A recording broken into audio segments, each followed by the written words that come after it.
Olá, sejam bem-vindos a mais um programa do ACS na TV. Hoje vamos abordar sobre o comércio exterior, logística integrada e a conexão de Santos com o mercado global. E para debater esse tema, convidamos Marcos Muniz, CEO da M Muniz Soluções em Comércio Exterior. Obrigada, Marcos, por estar aqui com a gente. Eu que agradeço o convite da ACS, esse importante programa, trazendo o porto, que é relevante para a região.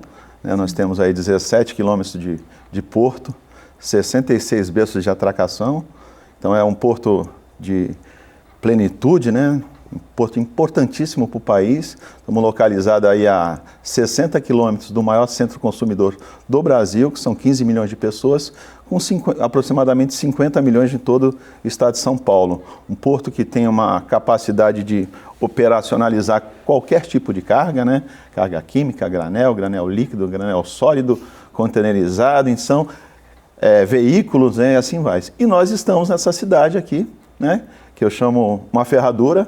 Um lado é porto e outro lado é praia, traçado pelo nosso médico sanitarista há 100 anos, Saturnino de Brito. São 9 canais na cidade que divide a nossa cidade.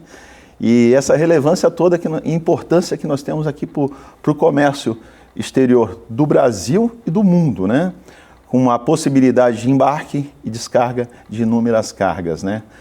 Um costado aqui, uma área de fundeio que em alguns momentos nós temos aí ancorado cerca de 200 navios. É uma área de fundeio que atende não só o Porto de Santos, mas alguns outros portos da região, Rio de Janeiro, Paranaguá, São Francisco, e ficam ancorados aqui na nossa barra. A nossa atividade aqui sempre começou tudo no comércio exterior, começa por Santos. Eu chamo que a cidade aqui ela é sempre o teste de tudo, até pela amplitude e magnitude de diversidade de mercadorias, e nós aprendemos com isso. Uma boa parte do santista, ou ele vive diretamente ou indiretamente do porto. Alguns foram educados, acho que uma boa parte que estão aqui tem algum familiar que trabalha no porto, e essa é a nossa vida no porto. Com certeza, um dos maiores portos da América Latina, E quando a gente fala, Marcos, de comércio exterior, muita gente ainda pensa só na compra e na venda de produtos, mas a operação ela vai muito além disso, ela tem muita coisa por trás. Como é que você descreve o que realmente está em jogo em cada importação ou exportação? Nós vamos fazer por etapa, Vamos na exportação, Nós temos aí em torno de 80% da nossa exportação em si, que é de commodities, chamamos aí de commodities, são os insumos, matérias-primas, e tem alguma outra parte que ela é dividida em produto acabado. Eu acho que a importância, ela inicia na produção, propriamente na embalagem, porque você precisa entender que quem comprou tua mercadoria no Brasil, ele quer receber da forma que você mandou as fotografias, Com certeza. O catálogo. Então a preocupação já é na própria embalagem. Depois você tem todos os elementos de certificações que você precisa ter da mercadoria de qualidade, e todo esse bojo. E fundamental é o custo do produto FOB colocado em Santos na exportação. Isso é o fundamental. Acho que todas as empresas elas precisam ter isso aí de bate-pronto, Qual o custo do teu produto Sim. FOB Santos, isso na exportação. E na importação, a preocupação é sempre na carga na origem, onde você também tem essa preocupação, porque nós temos alguns intervenientes no comércio exterior, como o MAPA, Anvisa e todas elas. Então, tudo que é importado, necessariamente você precisa ter essas cautelas de certificado, de licenças, e o Brasil ele tem alguns entraves, chamamos assim, que precisa ser seguidos, entraves burocráticos, que é necessário Sim. até para proteger a indústria nacional, que aí nós temos que ter esse cuidado gigantesco, não só com o embarque, mas também com toda a parte de documentação da carga. Com certeza. E como você falou, o Santos concentra o maior porto da América Latina, Para uma empresa que quer operar no comércio exterior, o que significa, na prática, estar conectada a esse ecossistema do porto? Entender, entender que o porto, existe eventualidades que nós não conseguimos administrar, né?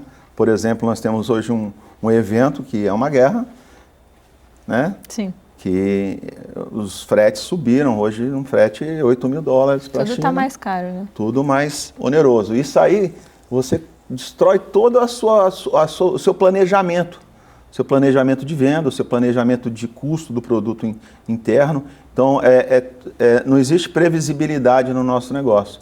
Por isso que eu falo que o comércio exterior não é para amadores, né? Você precisa considerar uma certa margem de segurança até para conter esses impactos, né? Tem que entender bastante do mercado. Muito, muito, muito. Hoje nós temos uma dificuldade muito grande na questão dos containers, né? Você não tem containers de 20, às vezes você tem falta do de 20, falta do de 40, falta do reefer. Então, você precisa equacionar essa questão até que para que a gente tenha uma volumetria de carga linear, né? Mas isso acontece em todos os portos do mundo, isso não é um problema do porto brasileiro, né? E nem do comércio exterior brasileiro. Sim, e quais movimentos você tem observado no Porto de Santos nos últimos anos? Em termos de infraestrutura, volume, perfil das cargas, para onde que mostra que o nosso comércio exterior brasileiro, para onde que ele está indo?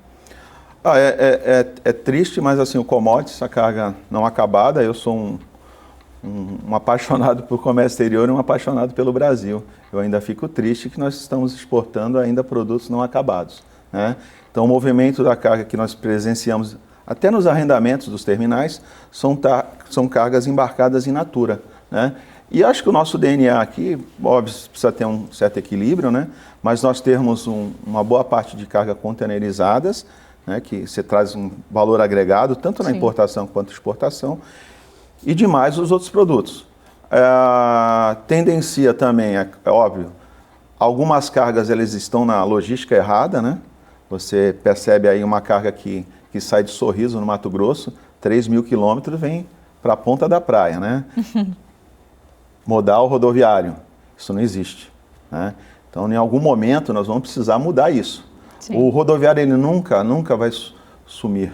Ele vai diminuir a quilometragem adequada para isso é 500 quilômetros, né? Ou 1.000 quilômetros nas duas pernadas e de volta, não mais que isso. De resto, é a ferrovia. Nós precisamos aceitar isso.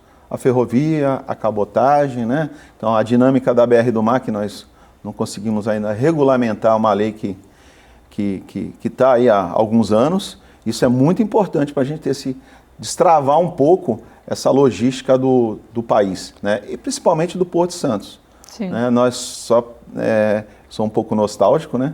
Mas o Brasil, na época do Império, ele tinha mais ferrovia que os Estados Unidos.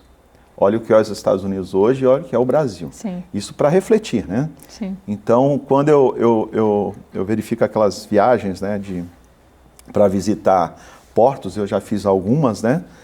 E já fui à China algumas vezes. Fui à China em 2005, quando ninguém ainda conhecia muito a China, né? E olha o que é a China hoje e olha o que é o Brasil. Então, assim, acho que precisa refletir que a gente pode mais, né? Essas barreiras que existem, elas precisam ser destravadas para ontem, para que a gente consigamos ter o mesmo desenvolvimento que outros países, né? Não faz nenhum sentido nós sermos partícipe da globalização e não termos a mesma desenvolvimento que os outros países. Isso é uma questão burocrática mesmo. Com certeza, muito do transporte brasileiro também, né?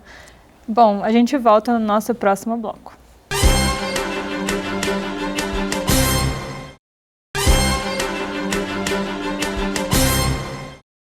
Estamos de volta com o ACS na TV, com a participação de Marcos Muniz, CEO da M Muniz. Marcos, queria começar esse bloco falando um pouco da M Muniz, né? Ela nasceu e cresceu nesse meio estratégico, regulatório, um cenário muito complexo. Como é que você descreveria que a empresa entrega hoje para quem quer operar no mercado global?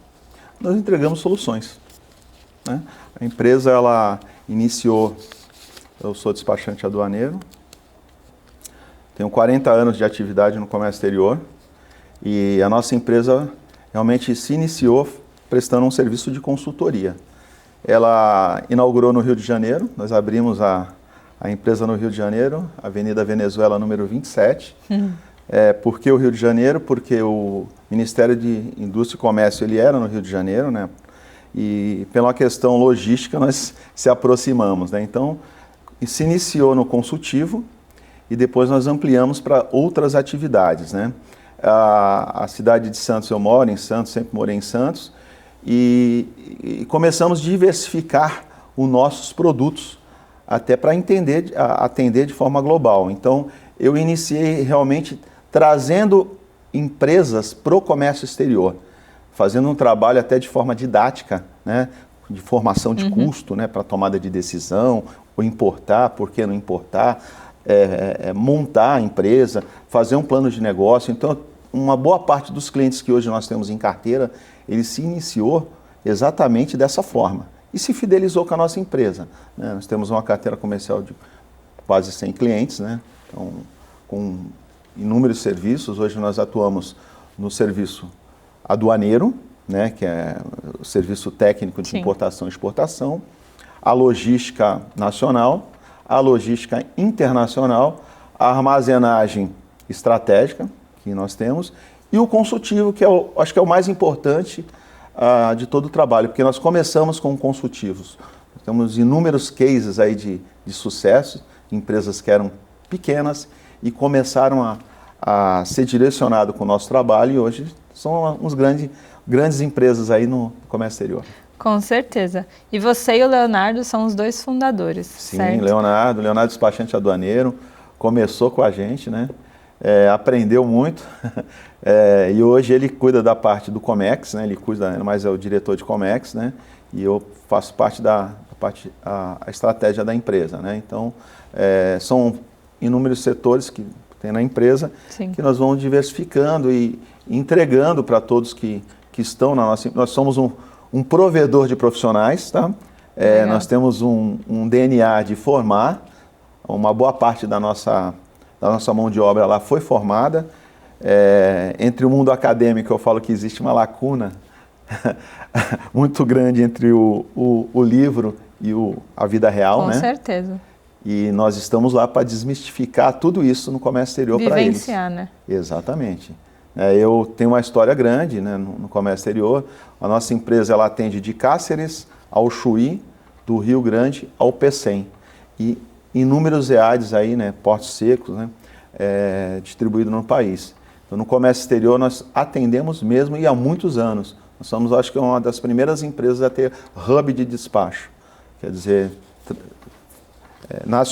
nacionalizar todas as mercadorias, importação, exportação, ou dar soluções em qualquer parte do país. Nós fizemos a primeira operação do Acre, né? Foi a nossa empresa que fez. Que e outras operações mais aí de case, que se nós ficarmos aqui vai ser uns 5 programas para falar. Então essa é a nossa empresa, trazer soluções e trazer empresas que queiram entrar nessa bolha de comércio exterior, né, e desmistificar e simplificar a nossa operação. É isso a nossa empresa. E assim, vocês têm uma consultoria que vocês oferecem diferentes frentes para os clientes. Como é que funciona na prática? Um cliente chega com vocês com um problema e vocês trazem a solução ou é de alguma outra forma? Esses insights, né, que se chamam, se tem de várias formas, né? O cliente de carteira vem com problema. Uma boa parte dos clientes que entram na nossa carteira comercial, eles surgem de algum outro problema. Sim. Então, ou nós encontramos dentro do nosso cliente uma solução que ele não enxerga, né? Ou uma solução logística, uma solução tributária, né? Uma solução que ele precisa, por exemplo, fazer uma distribuição em certo local e precisa, óbvio, você precisa otimizar a logística, né? O Brasil ele tem uma geografia continental e isso você precisa entender que aquela carga você precisa estar alocada num certo hub de distribuição. Então nós vamos encaixando a logística. O consultivo ele é muito importante porque o que nós temos aqui? Nós temos um produto, nós não oferecemos door-to-door.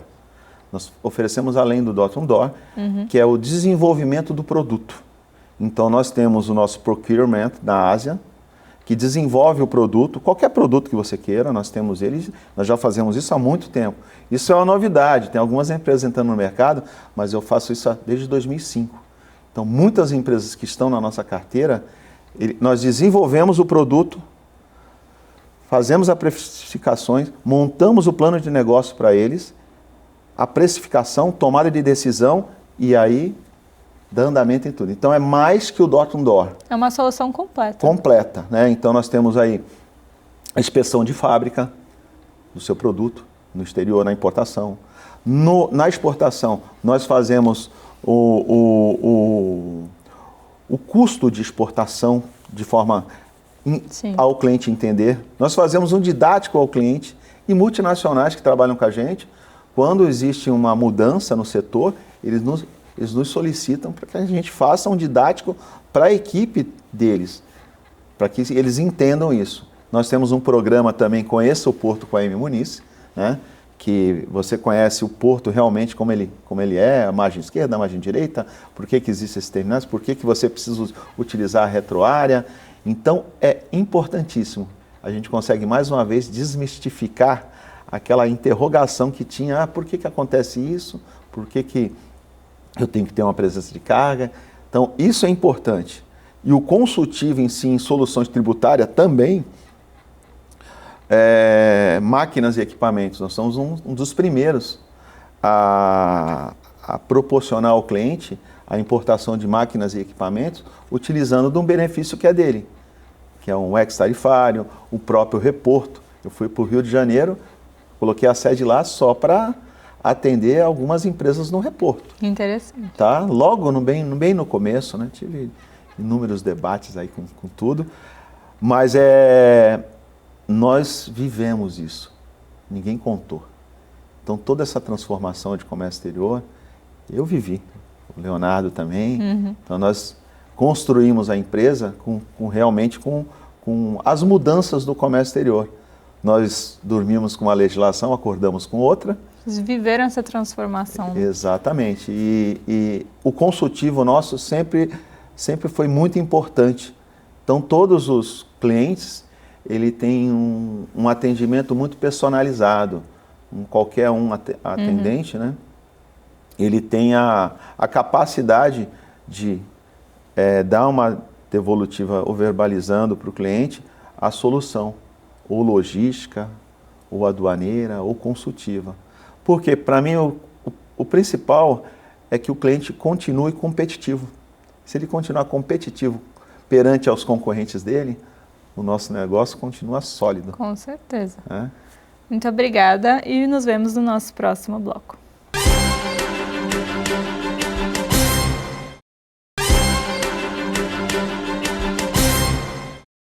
Estamos de volta com o último bloco do ACS na TV, com a participação de Marcos Muniz, CEO da M. Muniz. Marcos, a M. Muniz ela tem certificações como ISO 9001, OEA e classificação A+, da Receita Federal, e o que no mercado ainda é exceção, não uma regra, certo? O que essas certificações representam na prática para quem quer contratar uma empresa como a sua? Extremamente essencial para quem quer trabalhar ou oferecer seus produtos no comércio exterior, né?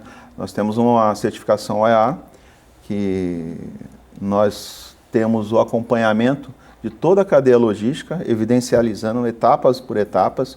Os veículos são monitorados, rastreados, né, com inspeções, né, conforme determina o programa OEA, que é um programa da certificação da Receita Federal. E esse programa OEA, algumas empresas, para fazer exportação para alguns outros países, é exigência. E o Brasil, como participe da globalização, as empresas precisam fazer parte dos programas. Além do OEA, nós temos o ISO, né, que é uma certificação de qualidade para o setor administrativo, né, com regras, com processos, com metas, que isso ajuda muito, porque você trabalha de forma processual, com etapas, mitiga qualquer erro. Nós temos o SASMAC, que é uma certificação extremamente importante no ambiente de carga química perigosa, né? nós temos aí o A Mais Receita Federal. Isso mostra que a empresa está plenamente de acordo com a Receita Federal, Sim. com os seus tributos, né? E a Anvisa também, que é uma certificação que foi colocada na nossa empresa. Nós temos essas certificações e outras homologações mais, que eu acho que não foi colocada aí para você, né? Nós somos uma primeira empresa a ser homologada pela Petrobras, tá? Então nós temos o ACC Petrobras, que a homologação é extremamente criteriosa. Conseguimos homologações em várias, isso é extremamente importante. Isso qualifica a nossa empresa a exercer essa atividade. Né? Sim. Mas mais que isso, todo o nosso conhecimento embasa essas certificações, que é extremamente importante para qualificar tanto a empresa quanto os fornecedores, além dos clientes, né? Existem clientes que nós precisamos homologá-los para que eles sigam de uma forma de procedimentos da Receita Federal. Então isso é novo para o Brasil, né? Alguns clientes acham até extremamente, você tem um compliance. Nós temos um compliance e você precisa atender esse compliance nosso, porque a gente segue esses requisitos que foram colocados pela Receita Federal para a nossa empresa. E não abrimos mão disso, que é uma segurança da cadeia logística para a sua empresa, é uma segurança da sua operação. E nós estamos aptos a isso. Com certeza. E como é que a empresa, a M. Muniz, garante que vocês tenham essa conformidade nas operações, que são tão sensíveis, mas sem perder a agilidade, sem perder esse atendimento personalizado que você comentou? Isso se dá sempre na automação, né? A automação do sistema de todos os processos, por exemplo, nós temos o checklist dos caminhões, né, que eles fazem tudo via celular e em tempo real o próprio motorista já envia para o nosso banco de dados, o qual replica e serve como evidência. A rastreabilidade na mesma sequência. Depois que nós colocamos a roteirização daquela viagem, ele já fica... Então é sempre muito dinâmico. Então você pouco tem interação, né? Porque os sistemas são aglutinados para que eu tenha essa evidência no final. Então, se, por exemplo, a Receita Federal me pergunta, o caminhão tal, no dia tal, eu tenho todas essas informações evidencializadas e catalogadas lá, mapeadas, né? Isso faz com que a gente não tenha uma empresa, como você falou, engessada, né? Sim. Né? Então, você faz o que tem que fazer de forma correta, né? Então, isso segue num treinamento, né, que o treinamento ele é perene na nossa empresa. Então, até quando você é promovido, você passa por um treinamento como se você estivesse iniciando na empresa, para você entender processos, procedimentos e evidências que você precisam deixar, mas assim, é automático. O próprio sistema de automação, né, que foi colocado, você não tem retrabalho. Isso ajuda muito, porque eu consigo ter relatório estatístico, dashboard, dentro do que previsto, né, pelo cliente. Sim. E você vivenciou bastante essa mudança, né? Desde 2000, 2005, quais foram as principais mudanças que você enxerga, assim, tanto na automação, nos processos, porque antigamente não era só apertar um botão no celular que já tinha as informações. Eu vou baixar um pouco a nostalgia. Pode? Pode. Bom, você sabe o que é um mimeógrafo? Não. Então, eu sou da época que a gente passava aquilo no mimeógrafo. Então, eu passei essa transformação. Em 93 entrou o Syscomex, né, que é um sistema que controla todo o comércio exterior. Entrou na exportação, depois veio na importação. E hoje nós temos outras demandas, que é a do INPE, né, que o DUI já é um fator que... Isso dinamizou as nossas atividades, né, porque era muito artesanal, vamos falar dessa forma. Sim. Isso ficou ágil.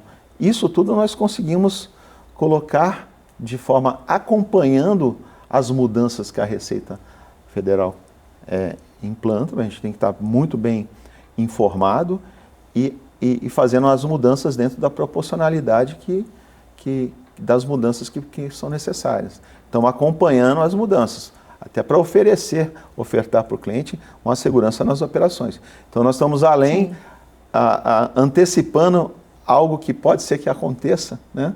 Os imprevistos. Né? Exatamente. E a gente fala de tecnologia, a gente fala de inteligência artificial. No comércio exterior, na logística, como você enxerga esse potencial da IA?